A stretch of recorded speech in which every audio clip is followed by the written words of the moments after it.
Sit behind the wheel of a racing car, setting new records of speed at famous international speedways. Share the thrills, excitement, and danger as men of iron gamble their lives on split-second decisions. On four wheels, on two wheels, or on the water. These are the great moments of sport with the best drivers of all time. And you are riding with them as a new page of racing history is written on Speedway International.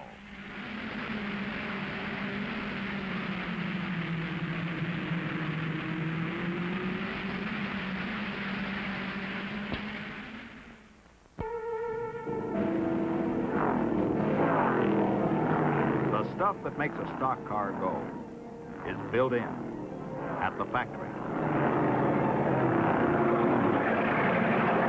Big V8 engines, 300 horsepower and more, right off the assembly line.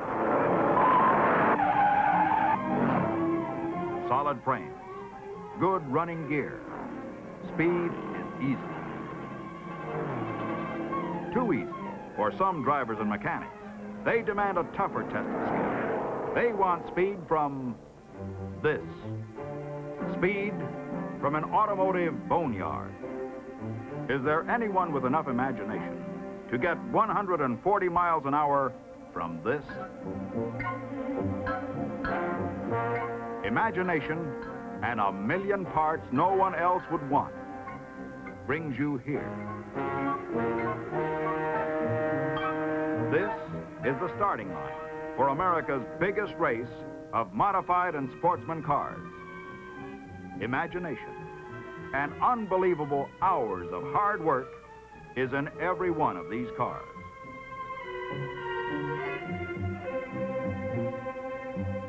Where is home for these homegrown cars? Anywhere. Any crossroads gas station may hide one of these backyard bombs. It refreshes a man to quit pumping gas for an hour to tinker a little with his own private rocket sled.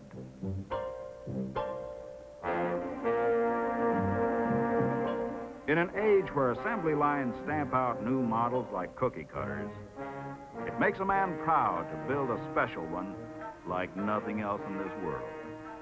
These are all one of a kind, hand-tooled and proud of it. Some of the parts may have been found on the scrap heap, but it's all first quality now. First quality and fast. The drivers know it. You can see it in their faces. Now it begins. 250 miles on the fastest racetrack in America.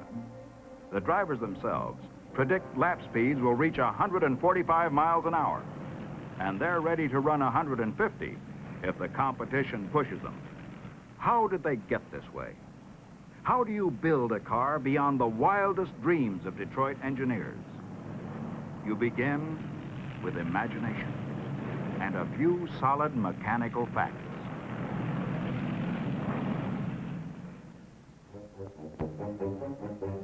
The imagination and the facts are here, in a garage that builds race cars. Not the one-of-a-kind specials, but stock passenger automobiles that are rebuilt for racing. The changes that experts like John Holman and Ralph Moody make are common to all kinds of racing, stock or modified. Some of the ideas which are now competition-proved originally came from modified and sportsman cars. To understand stock car racing or modified car building, you must begin here, where parts are discarded or changed for heavy-duty equipment. The wheels are first to go, replaced by oversized rims and racing tires. But a lot more than wheels becomes surplus equipment.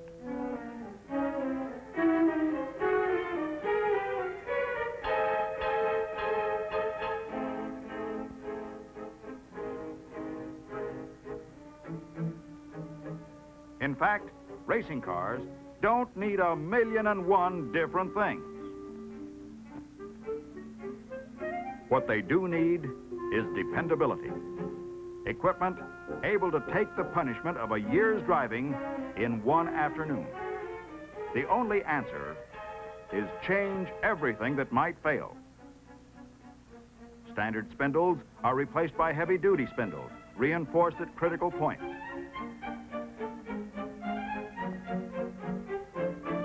Wheel flanges are extra duty too. Even the lugs are longer and thicker than standard flange assemblies. The drivers don't like to carry this extra weight, but the extra safety is worth it. Front end suspension, more than strong enough for ordinary use, is replaced with export units designed for backcountry roads from New Zealand to the Panama jungle. Even these may be reinforced with added metal. Wheels in every type of racing car are reinforced with an extra metal plate welded to the center. The wheels selected for racing are extra large compared to standard wheels, not as sleek and pretty, but safer at twice normal highway speeds. Even brake return springs are heat-treated to ensure better performance at high temperatures. These are just a few of the things done in stock cars. Stock cars are just that. Stock chassis and stock engines without modification. Real modifications, particularly of engines, are found in the one-of-a-kind creations, the little bundles of dynamite. The chassis can be almost anything. Most mechanics like older models, which are smaller and lighter in weight. They can't be too small. The rule book insists on minimum wheelbase and tread, but the real fun begins in the engine room. This is where anything goes. 2 carburetors and magneto ignition will do wonders for practically any engine. If 1 fuel line isn't enough, try 3. If that isn't enough, try 6. Add 6 carburetors. Now there's a system that drinks fuel and spits power. Or try a big new engine in a 20-year-old car. Amazing what an engine can do pulling half the weight it was designed to pull. And still more amazing are the results from a fuel injection system which does away with carburetors and shoots fuel and air directly to each cylinder. If that's not enough, add a supercharger, almost as good as 2 engines. Power, you got it. Like shooting rabbits with an elephant gun. Add a simple, reliable instrument panel so the driver won't blow the whole thing apart by being too eager.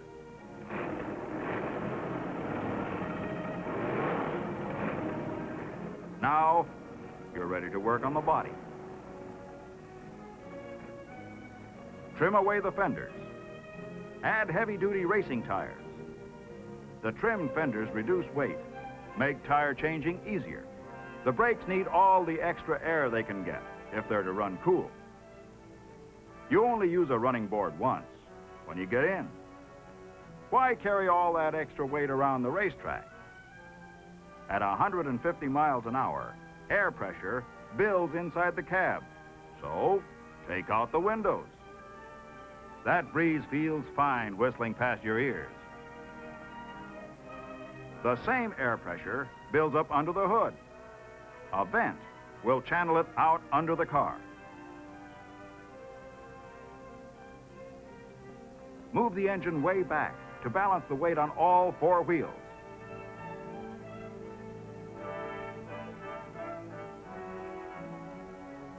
This is a pretty bumper. This is a working bumper. World of difference.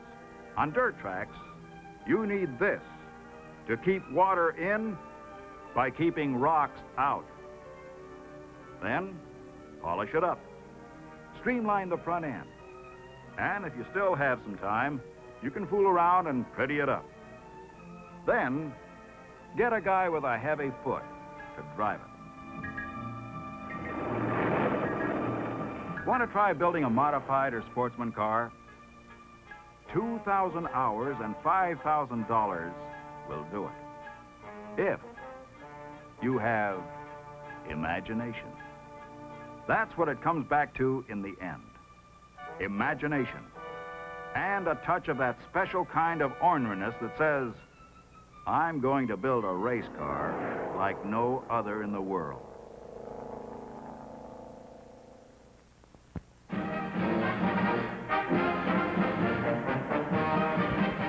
Race day. The gods and goddesses that protect Daytona Beach, Florida, are out in force, dancing the sun dance. You see, it rained during the night, and more rain is predicted for later in the day. But Speedway officials hope to run the 250-mile event before a downpour.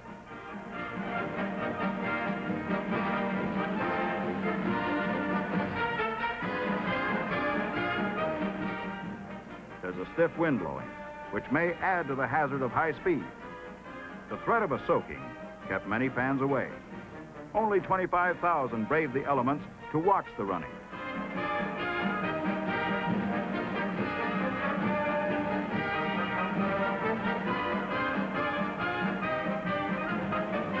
The sun dance ended. The marching bands clear the track, and they're ready to roll.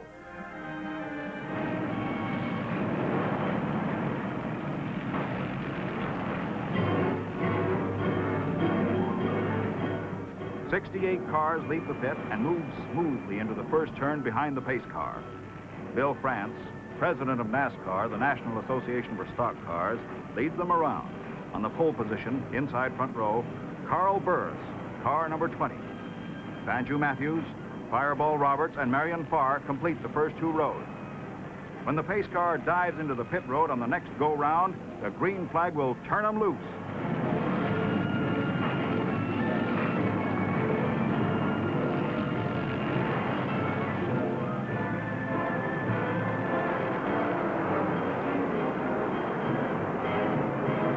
Moving smartly out of the long first and second turn, they reach the backstretch of the 2.5-mile speedway completed only 1 year ago. They're moving faster now, riding higher on the 31-degree bank turn, designed for speeds of 200 miles an hour.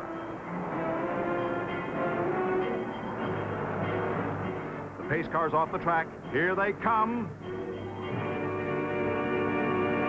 They're racing. Banjo Matthews grabs the lead. Fireball Roberts right behind him as they climb the bank into the first turn.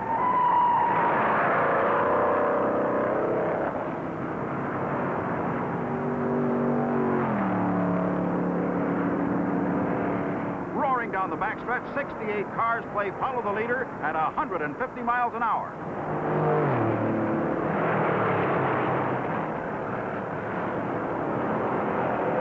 Fourth turn, end of lap 1.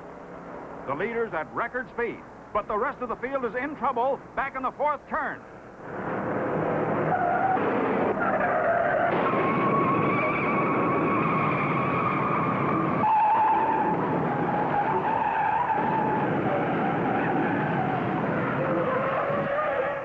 The most fantastic pileup in auto racing history takes 37 cars out of the race.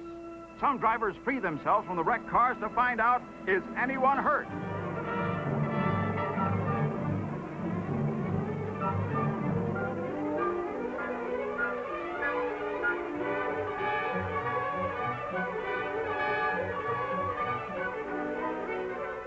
There's a serious threat of fire. Fuel tanks were split by the impact.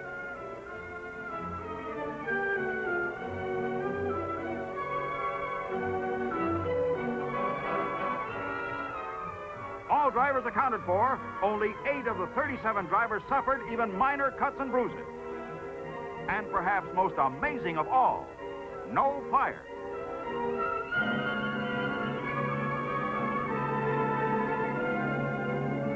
Roll bars, crash helmets, seat belts, and Lady Luck saved lives this afternoon. 24 of the 37 cars are wrecked. 12 are totally demolished. The others are moved to their pits for quick repair, if possible.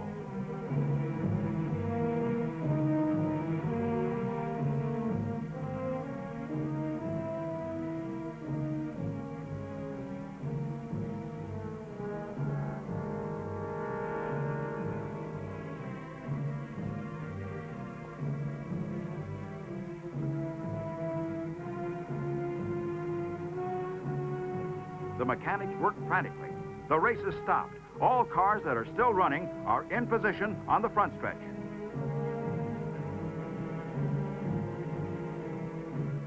Months of work and planning gone. Banjo Matthews, car number 49, ready to lead them out when the signal is given. He was in position 1 when the red flag halted the race. In half an hour, mechanics in the pit areas try to work wonders.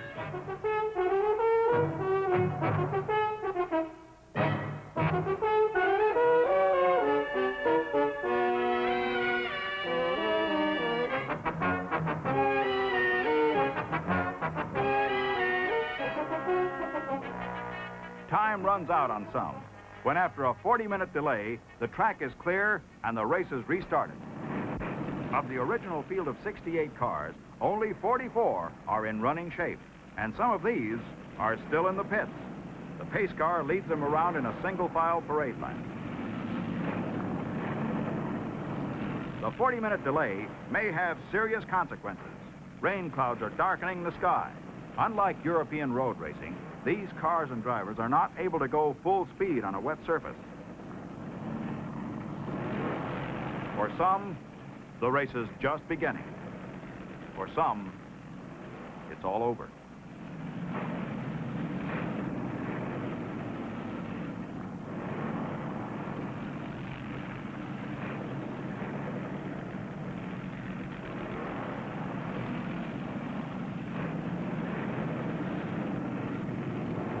Here they come. Out of the fourth turn, the pace car races into the pits, and this is it. Banjo Matthews trumps the throttle and starts to run.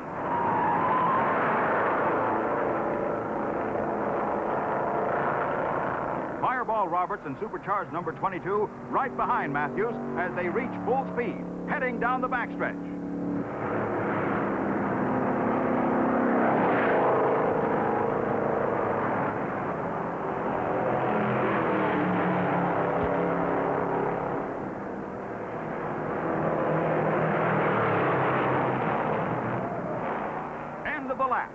Matthews can't shake Fireball Roberts, but both drivers are overtaking slower cars. Marion Farr, number 81, holding third. Banjo Matthews gives up the lead and comes into the pits. Nothing but trouble will bring Banjo in after those sensational early laps.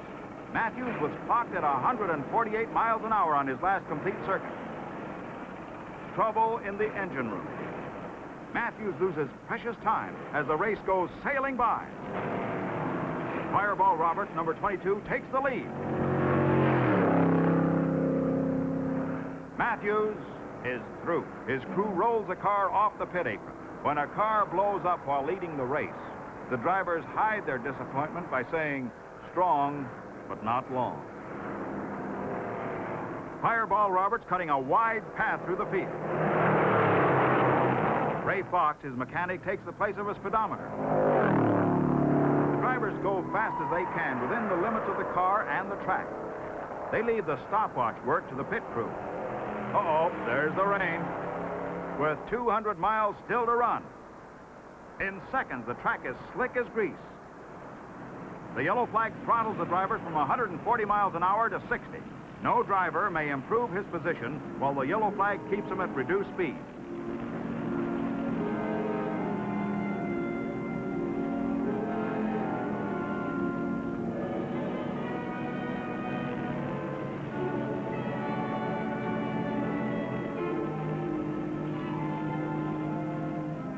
The drone of engines drowns the wasted miles.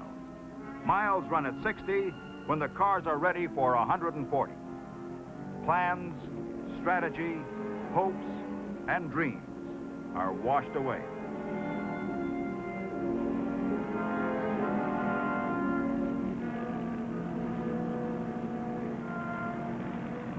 An hour of running in the downpour wipes away all hope of new speed records.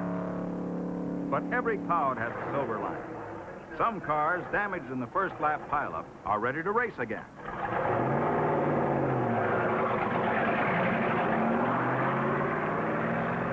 Prize money depends on finishing position.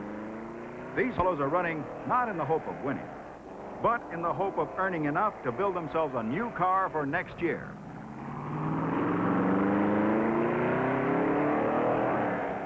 Still running under the caution signal, Fireball Roberts roars into the pits to refuel.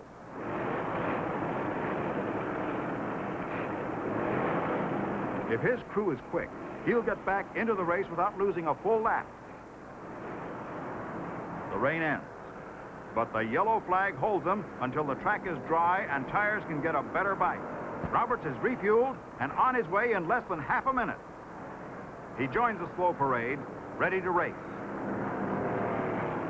There's the green flag, and the race is on. Number 20, Carl Burris, puts his foot down and begins to run. Burris is from Leakesville, North Carolina. He should feel right at home running here. Fireball Roberts roars up to second place. Marion Farr in 81 holding a strong third.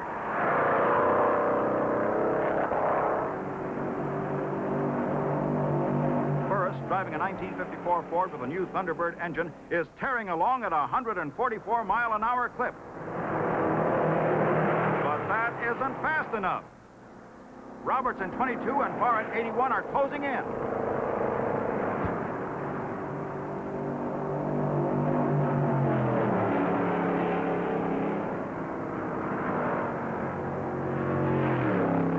There goes Fireball.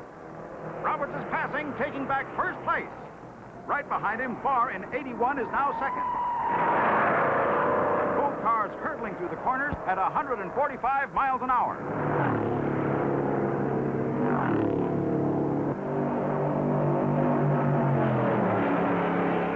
Mile after mile, Roberts in 22 and Farr in 81 strain their machines, running closer and closer together.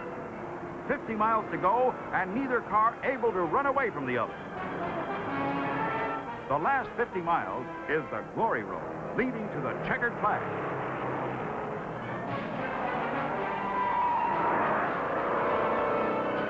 Sensing the tremendous battle for first place, slower cars keep out of the high-flying groove used by the leaders. Suddenly, the rhythm is broken. Number 22 has not roared past the pits on schedule. Number 81 streaks by in first place. And there's Roberts on the third turn, half a mile back. Tiny Lund, giving up precious seconds in his own race, is pushing him to the pit area. Farr's pit crew is in sight of victory as number 81 nails down first position. Roberts ran into trouble only 15 miles from victory. Marion Farr, driving a 1956 Ford equipped with a Lincoln engine topped with 6 carburetors, has the number 1 position all to himself. With power to spare, Farr is turning laps faster than any car on the racetrack, and his pit crew warn him to use your head and take it easy. Farr backs off and comes around for the white flag, signaling he's on his last lap. In second position, number 20, Carl Burris.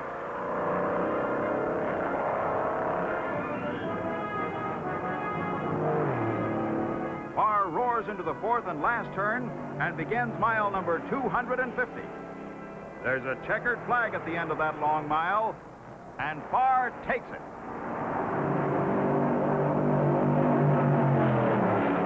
One safety lap to cool the engine, then past the silent witness of that incredible first lap tangle before he wheels to the winner's circle. Marion Farr, a 38-year-old lunchroom operator, has been racing motorcycles and modified cars for 8 years. This is Farr's biggest win yet. He takes the lion's share of a $26,000 purse. Of the starting field of 68, only 26 were running at the finish. 31 never completed the first lap, caught in the biggest pileup in modern racing history. Wrecks, rain, and hard running. That's the story of the 250-mile modified and sportsman race. It has been a long, rocky road to glory, with Marion Farr first over the distance on Daytona's International Speedway, the fastest racetrack in America.